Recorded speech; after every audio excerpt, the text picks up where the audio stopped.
Supercrack Estrella presenta. ¿Se están preparando para la inminente edad de hielo?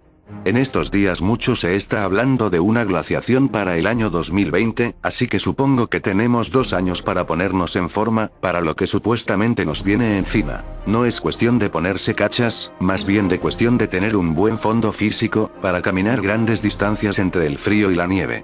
Un mundo donde la escasez de alimentos sacara lo peor de los seres humanos. Un mundo de caníbales como ya nos contaba una película, que tenía esta temática de la glaciación. Se dice que los rusos y los americanos ya han anunciado la construcción de un túnel entre Siberia y los Estados Unidos. ¿Acaso será porque ya se están preparando para la inminente edad de hielo? Además tienen proyectado que este túnel prosiga hasta el sur de Estados Unidos donde no llegará el hielo. China proyecta un tren que llegue a Estados Unidos por Siberia y Alaska cubrirá la ruta en 2 días, a un promedio de 350 km por hora. Las vías tendrán que atravesar por un túnel submarino el estrecho de Bering. Parece una utopía, pero no está tan lejano.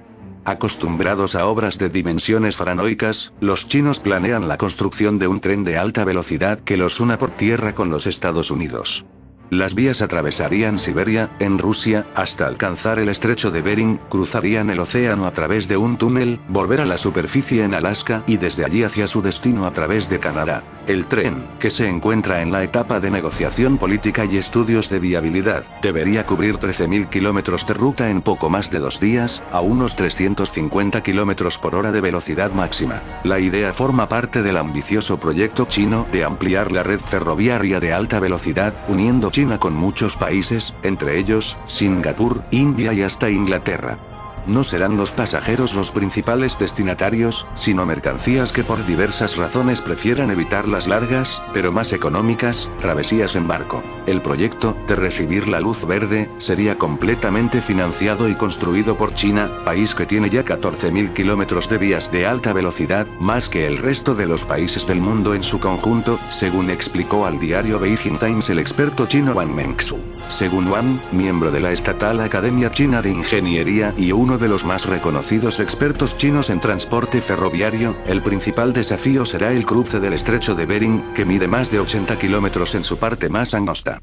China, recordó Wang, ya tiene la tecnología necesaria para hacerlo. De hecho, otro ambicioso proyecto de infraestructura que China tiene en mente, aunque aún depende de factores políticos, es la construcción de un túnel submarino que atraviese el estrecho de Formosa, de más de 130 kilómetros, y una el país con la isla de Taiwán, cuyo gobierno se extinguió del comunista en 1949. Tanto hablar de una futura guerra entre americanos, rusos y chinos, y ahora vemos que piensan en unir estos países con túneles. Aquí hay gato encerrado, se nos está ocultando algo. El proyecto multimillonario valuado en aproximadamente en $65.000 millones y con una dimensión de 104 kilómetros, que es el doble de largo que el túnel del Canal de la Mancha, Eurotunnel, que une Inglaterra y Francia, estaría terminado para el 2041, contaría la ruta Siberia-Islas Diomedes, Alaska. Este túnel transcontinental, no solo serviría para trenes de alta velocidad, sino que conlleva aún más como la instalación de una red de fibra óptica, conductos de petróleo y gas, el movimiento de mercaderías tanto de Europa y Asia por esta vía a América y viceversa.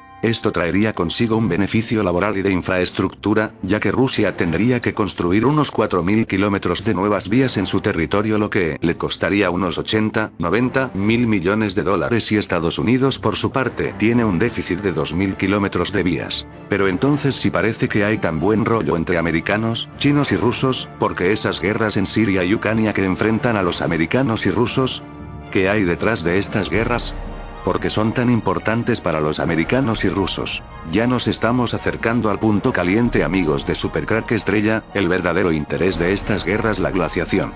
Si la glaciación, escuchaste bien, la glaciación, pueden estar detrás de estas guerras de Siria y Ucrania. A ver, adivina qué países serán más seguros y estables cuando ocurra la glaciación según un estudio. Si pensaste en Siria y Ucrania, acertaste. Vamos a ver ese informe, pero antes tienes que tener claro qué es el Levante Norte. Geografía. La región del Levante, o más específicamente el Levante Mediterráneo, es el término con el que se nombra históricamente a una gran zona de Oriente Próximo situada al sur de los Montes Tauro, limitada por el mar Mediterráneo al oeste, el desierto árabe al sur y Mesopotamia al este. El Levante no incluye las montañas del Cáucaso, ni cualquier parte de la península árabe o Anatolia, aunque ocasionalmente se incluye Cilicia. Abarca principalmente los países de Israel, Jordania, Líbano, Siria, y los territorios palestinos.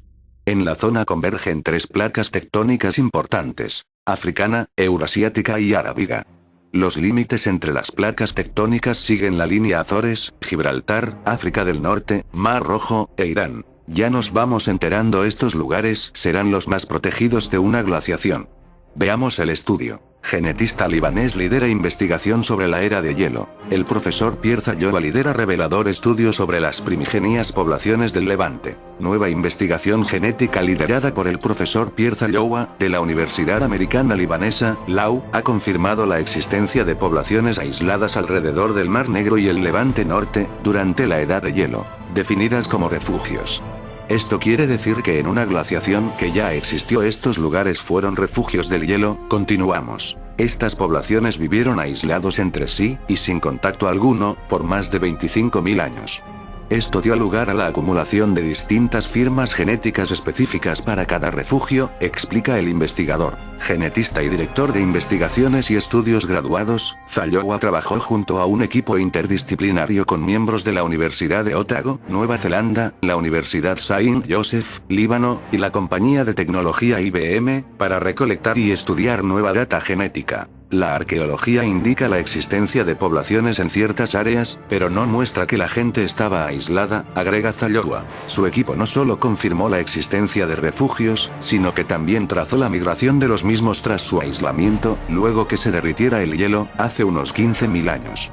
Esto fue posible tras efectuar la comparación de mapas de la data genética con datos arqueológicos, paleontológicos, paleobotánicos, y climáticos. Utilizando las marcas del cromosoma Y, combinadas con datos autosómicos, se reconstruyeron las expansiones de las poblaciones desde los refugios regionales, hacia el sudeste de Asia. Ahora sabemos que nosotros, en el Levante, migramos desde el norte, cerca de 12.000 años atrás, y no directamente desde África, dice Zalloua, destacando que tales hallazgos enriquecen nuestro entendimiento de nuestra antropología histórica y del significativo impacto que tiene el clima en nuestro modo de vida. La era de hielo forzó a las poblaciones que antes habían sido cazadores-recolectores, de lugar a lugar, para vivir en áreas determinadas donde las condiciones eran habitables. Esto llevó al desarrollo de comunidades viviendo en refugios. Entre los descubrimientos del equipo estuvo la existencia de un refugio previamente desconocido. No solo identificamos las firmas genéticas esperadas dentro del refugio alrededor del Mar Negro y el Levante Norte, sino que también identificamos una marca genética señalando un refugio en la península arábiga, el cual aún debe ser identificado arqueológicamente. Detalles de las distintas y cuantificables rutas de expansión de estas poblaciones hacia Europa y el norte de África se revelan en el estudio, que ha sido publicado en Scientific Reports. El artículo de la revista se extiende en los descubrimientos con una discusión sobre la posible correlación entre estas migraciones y varios eventos culturales y climáticos evidentes en los registros arqueológicos de los últimos 15.000 años. Tal cantidad de hallazgos nunca puede ser anticipada, dice Zalloua. No nos habíamos preparado para afirmar nada en particular. Solo bajamos nuestra data a un mapa, combinándola con evidencia climática y arqueológica, y todo cobró sentido. Se está queriendo conquistar las zonas más seguras para la vida, para una época donde las posibilidades de vida en el mundo serán pocas. Solo puedo especular, amigos de Supercrack Estrella, pero todo esto tiene sentido. Ya no hay más dudas. La Tierra entrará en una mini glaciación como las ocurridas en la Edad Media y en el siglo XVII. En ambos casos las actividades solares se detuvieron, permanecieron tan débiles que no hubo eyección de materia de la corona del Sol en dirección al espacio. Son conocidas como tempestades solares, algo común cuando en la superficie de una estrella hay grandes manchas oscuras. Sin embargo, eso desapareció, el Sol estuvo en crisis, en un rojo sólido, uniforme, y esto llevó al enfriamiento del planeta durante varias décadas. Actualmente, la actividad solar máxima, que comenzó el año pasado, es más débil y el período del mínimo solar se está extendiendo. Esto es un indicador de que está ocurriendo alguna anomalía en el Sol, observó González después de percibir que el ciclo solar sufre de alteraciones desde 2007, cuando registró una actividad ya bien reducida incluso dentro del período conocido en los círculos científicos como mínimo solar. Esta cuestión duró 3 años, un año más que el promedio habitual. Los ciclos solares, hoy en el número 24 de ellos, son estudiados y registrados desde hace más de 2000 años. Tienen un período medio de 11 años, con actividades mínimas y una máxima. El auge del fenómeno es cuando la estrella está literalmente escupiendo gigantescas masas de material energizado hacia el espacio, su superficie presenta muchas y diversas manchas oscuras. Esas tempestades solares, que provienen de la corona, la parte más externa de la superficie del Sol, llegan hasta la Tierra provocando diversos problemas en sistemas eléctricos y electrónicos, y las fantásticas auroras boreales y australes. Según todos los indicios, este haplogrupo J2, JM172, aparece en algún lugar de Oriente Medio, aproximadamente al final de la última glaciación entre 15.000 y 22.000 años. La datación más antigua de este haplogrupo la encontramos hace 9.000 años en el norte de Irán y en Georgia hace ca. 7.900. Esto indica que este haplogrupo ya se encontraba en las inmediaciones del Cáucaso en el Mesolítico.